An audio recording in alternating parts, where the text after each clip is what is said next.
BJP. Hemant Soren जिंदाबाद जिंदाबाद जिंदाबाद वीर सोरेन जिंदाबाद जिंदाबाद जिंदाबाद हेमंत सोरेन करता है जब जब मोदी करता है। मुख्यमंत्री के रहस्यमय तरीके से दिल्ली से गायब होने के बाद गरमाई सूबे की सियासत। बोले झामुमो महासचिव सुप्रियो भट्टाचार्य, मुख्यमंत्री को किया जा रहा है परेशान। सीएम आवास, गवर्नर हाउस, ईडी कार्यालय, बीजेपी कार्यालय की बढ़ाई गई सुरक्षा, छावनी में तब्दील रांची। राज्य में हाई अलर्ट जारी, जगह जगह जेएमएम कार्यकर्ता कर रहे प्रदर्शन।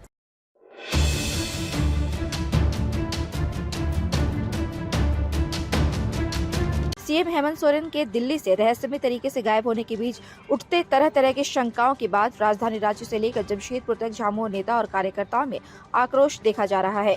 राजधानी रांची में जहां राज्य के अलग अलग जिलों से झामुमो समर्थकों का जुटान हुआ है, इधर जमशेदपुर में झामुमो नेता एनएच पर धरने पर बैठ गए हैं, जिससे लंबी दूरी की गाड़ियां जहां तहां जाम में फंसे हैं।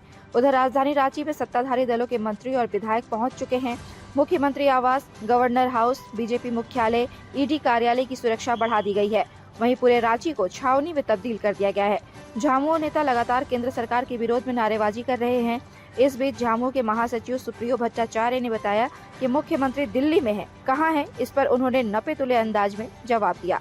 वहीं बाबूलाल मरांडी के ट्वीट पर भट्टाचार्य ने कहा कि बाबूलाल मरांडी आवेदन दे, हम सीएम के से मिलवा देंगे। झामुमो महासचिव ने बताया कि मुख्यमंत्री ने ईडी कार्यालय को पत्र भेजकर 31 जनवरी को अपने आवास में बुलाया है। बावजूद इसके मुख्यमंत्री को परेशान किया जा रहा है। वैसे इस दौरान मुख्यमंत्री हैं कहां, यह यक्ष प्रश्न बना हुआ है। मुख्यमंत्री के दिल्ली आवास पर सन्नाटा पसरा हुआ है। दिल्ली स्थित झारखंड भवन के सभी अधिकारियों और कर्मचारियों के मोबाइल ईडी ने जब्त कर लिए हैं। दिन भर झारखंड की फिजाओं में तरह तरह के अटकलों और कयासों का दौर जारी रहा, मगर देर शाम तक मुख्यमंत्री कहां हैं, इसकी जानकारी नहीं हो सकी है। कुल मिलाकर कहे तो झारखंड में सियासी पारा इन दिनों गर्म है। ऊंट किस करवट बैठेगा, यह देखना दिलचस्प होगा। Bureau report, India news viral, Bihar Jharkhand. माननीय मुख्यमंत्री दिल्ली गए, लौट भी आएंगे।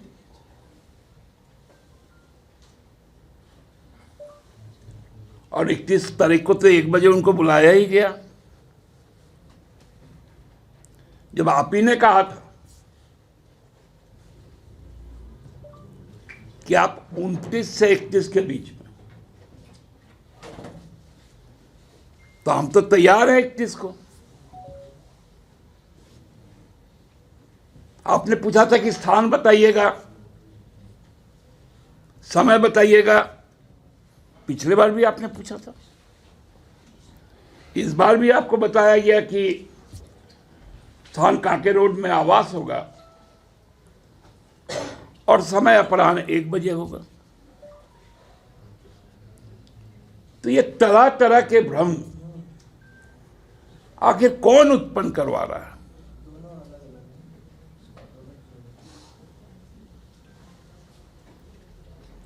लगातार 2-3 दिनों से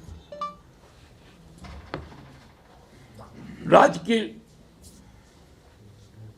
राजनीतिक परिस्थिति को जिस प्रकार से पेश किया जा रहा है,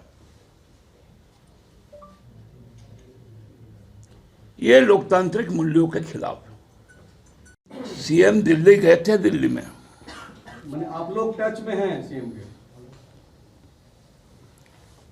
कौन? मैं संजय रंजन बोल रहा हूँ फॉलो अप से। तो भाई टच में नहीं होते तो हम आपको बातें बता कहां से रहे? दादा, तो आज जैसे जो कार्रवाई की बातें आई है कि उनके दिल्ली आवास में ईडी के लोग गए थे, इस तरह की सूचना आप लोग पास भी है क्या? नहीं, सूचना है, वो अपना जो जानकारी उनको चाहिए थी उसके लिए गए होंगे। उनकी मुलाकात हो गई सीएम से, वहाँ हुई? सीएम वहां नहीं, दिल्ली में। नहीं, दिल्ली आवास की हम लोग बात कर रहे हैं कि दिल्ली आवास में ईडी की टीम गई थी। दादा, क्या बिहार की तरह यहाँ भी पॉलिटिकल क्राइसिस हो जा रहा है क्या?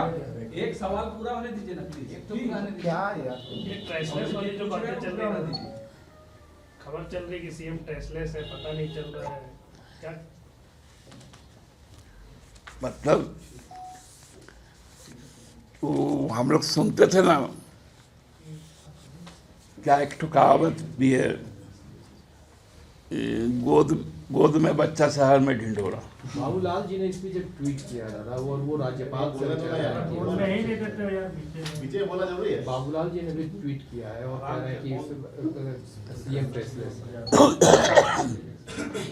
बाबूलाल जी को अपॉइंटमेंट चाहिए तो उनको बोलिए कि एक लिखित आवेदन दे माननीय मुख्यमंत्री जी के नाम। हम लोग प्रयास करेंगे बहुत जल्द उनका अपॉइंटमेंट करवा देने का। दादा आगे एक प्रवक्ता है मनोज पांडे।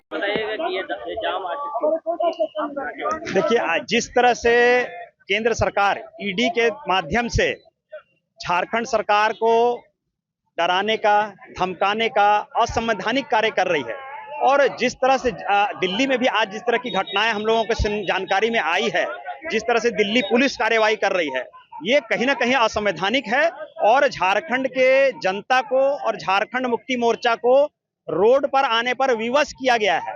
विवशतावश आज हम रोड पर आए हैं और जब तक केंद्र सरकार की ये तानाशाही रहेगी, भारतीय जनता पार्टी इस तरह से असंवैधानिक कार्य करता रहेगा, तो झारखंड की जनता सड़क पर आएगी और ये आने की मजबूरी और इससे जो भी नुकसान होगा इसके जिम्मेदार भारतीय जनता पार्टी और केंद्र की सरकार है। देखिए, जब तक हमारे नेता का संदेश हम लोगों को नहीं आता है तब तक हम लोग जाम पर बैठे रहेंगे। अभी हमारा कोई संदेश नहीं है, हम लोग अभी इंतजार कर रहे हैं और जब तक हम लोग के नेता के साथ और ये अन्यायपूर्ण कार्य बंद नहीं होगा, संवैधानिक रूप से वे चुनी हुई सरकार को, चुने हुए चीफ मिनिस्टर को जिस तरह से परेशान किया जा रहा है इस देश में, ये जब तक बंद नहीं होगा तो कहीं ना कहीं इस देश में प्रतिकार होने की जरूरत है। इनको ये समझ में आना चाहिए कि ये देश संविधान से चलता है, इनके मनमर्जी से नहीं चलता है। ताज़ा खबरों से जुड़े रहने के लिए हमारे चैनल को सब्सक्राइब करें और बेल आइकन को दबाना ना भूलें ताकि हर खबर की नोटिफिकेशन आपको मिलती रहे।